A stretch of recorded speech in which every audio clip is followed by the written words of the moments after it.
Uwe unongnya trok ula syak penyap dusman hakiri runar ki bom lakban itu hakabit nyau terik jeliu hajan ke surok ba National Highway 6 ke badan mar persyak ke petrol pom Mukla Suwe West Giant Hills District.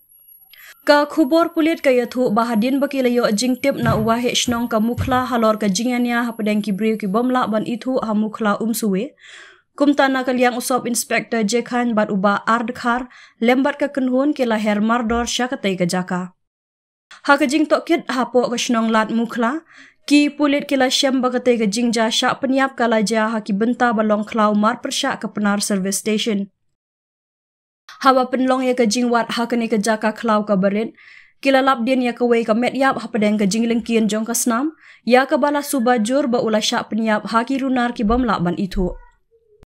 Hadin kani lapan kendriak no ya ka medyap syapo Jowai Civil Hospital Yalong ban le ya ka badan kam. Lingba ka laisennya kali lalap na kamet jong u la itu ya une ubriu kum usambun dekhar ubadai na kasnong mensengan bat ubadai ru driver truk ubanya ya ka truk ka badan ya number ML01AC 6157.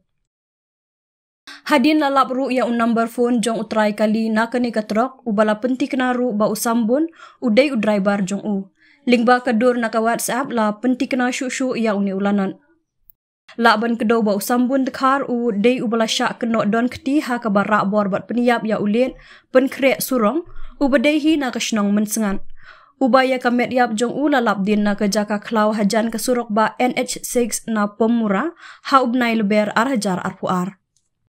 Na kaliang ki bor pulit kila beteng ban penlong ya ke jing token ban lap din la kani ke jingja ya usambun ka don jing ya dei ne embat kani ka kampaniam.